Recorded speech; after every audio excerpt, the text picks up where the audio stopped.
last time you touched a golf club? Before I took the job of coaching. Does that worry you? Not at all. I'd rather be good at coaching than golfing, for sure. Yeah. I know you don't want to think about golf at the time like this, but just when you think about just what lies ahead for you guys and so much uncertainty, you've been in plenty of win or go home moments. How do you feel like that scenario plays for your team? I mean, more than anything, I think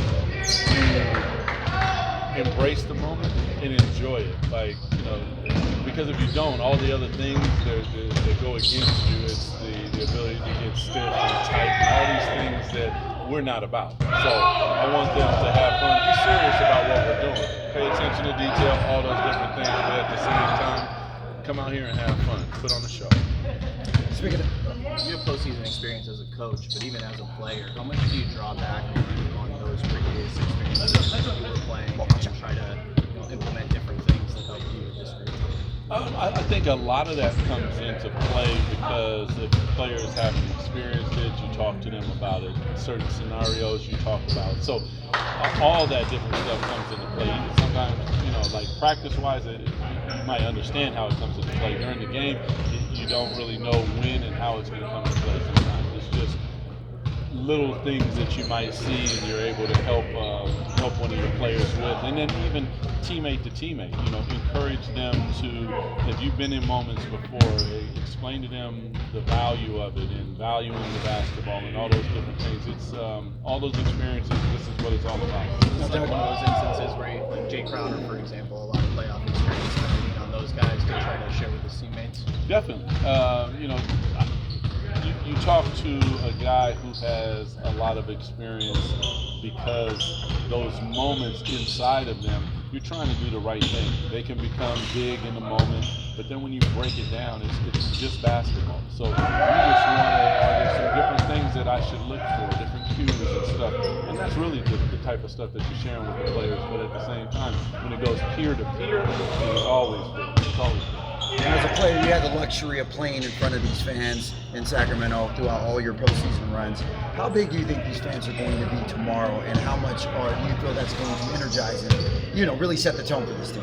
Well, I don't think, a few players have been here, but Sacramento postseason basketball is a different animal. It's a lot of places get credit for a lot of things that started right here in Sacramento, in my opinion. I had never experienced anything quite like it. I've been to finals games. I watched them on TV, and nothing was like that. So I'm hoping that they come out. I wouldn't expect anything less and turn the hell up. So it should be a really, really fun environment. Will you watch that Memphis Golden State game tonight? Yeah, I'm a basketball junkie, so I'll have it on, but I'll be working. So I have to make sure that I'm prepared for what we need to do. But most definitely, if basketball's on, most times I'm watching. Having coached now, Zach and DeMar are the same as teammates. Obviously, DeMar uses it as a point guard situation quite often. Do you notice differential from what they did in Chicago together compared to the way you're using it here? A little bit. I think that when you look at our team, there's some talent here that they didn't have there. They had different type of talent. Bruce is a little bit different. Big fella's a little bit different than what you get with Domas. Domas has the ability to DH on a lot of different things that they didn't necessarily do there. But both of them, I think, are valuing the moment probably maybe a little different than they did there, especially with Debo. I think he understands, and he's trying to get his teammates to constantly understand what these moments mean, because even when I played, you never know when you're going to get them back. And it's truly important to take advantage of it. With Zach, I think that he's understanding that as well. So a little bit, but at the same time, they're going to go out and hoop because they're hooping. So I'm excited for both of them to experience this environment and hopefully thrive. And then with AD, I think there's only 8 games that he's played with Dallas. Not a big sample size at all, but do you notice him being utilized different than when he was with the Lakers? Well, he, with the Lakers, I think he played more 5 before they traded him. He played some 4, and kind of that's what he's experiencing here. So they have Lively and Gafford who play the 5, he plays the 4, and they sub him out. Sometimes he is at the 5. 5. So I think a little bit probably more forward than he experienced with LA. Coach Christie out. Oh. A lot. Because he's a monster. Like he doesn't have to worry about battling with the big guys. Probably not in as many pick and roll coverages. Rim protection is probably a bit different. He's just a problem, period. But when you start to take him and put him on smaller players, his advantage continues to escalate. Coach Christie, I wasn't here yesterday, but I'm gonna ask this question anyway. But how do you feel about being on the sideline for the first time in the postseason as a coach? I mean, you won't know until you do it. I'm humbled and proud to be able to represent the Sacramento Kings and represent these guys because I love everything that they're about. Same with the Kings. I mean, this is for me.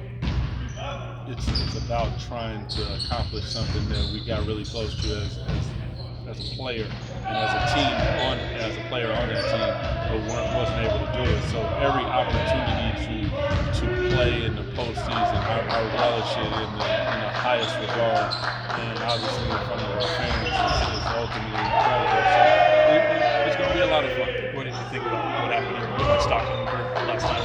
I'm super proud of them, man. Like, Q did a wonderful job. I thought that our guys fought extremely hard. Like, losing the first one, coming back and getting one at home, and then having to travel.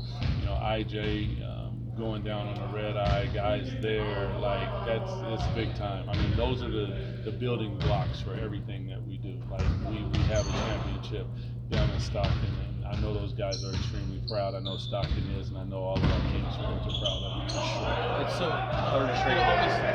obviously, this team's played into Game 7 before, winner go home games, that kind of thing. But the playing tournament, is there any sort of unique aspect to the kind of immediate winner go home nature to it? Like, you might be in a series and have a little bit of time for that anticipation of winning versus the play-in. It's just the first game. Does that change the approach at all, or is it kind of? No, winner go home or winner go home. I mean, it is like you build up more real estate in the series, but. When it's win or go home, you throw it up. It's time to hoop. It doesn't matter. Yeah. It's the third straight year that Stockton was the 1 seed, and then they finally get the chip this year. Just how valuable is it to not only have that system for guys to go down there and develop, but be able to get an opportunity to play in I think it's huge because we're all about meaningful basketball. That's what we're heading towards. That's what we want. We want to take that to the highest level. And for us, I truly believe that Stockton and the G League, those are valuable assets that we have to take advantage of. The opportunity for them to play, the opportunity to play big-time basketball, but also the continuity between the parent club and the sister club. We have to have that, in my opinion, so that when guys go down there, they're running similar stuff. They're running all the same stuff. They come back here, it's seamless, and they're ready to go. That means that the development is going to be quicker and faster and more impactful. Thanks, everyone. Right on. Thank you. Appreciate you. Appreciate you. Thank you.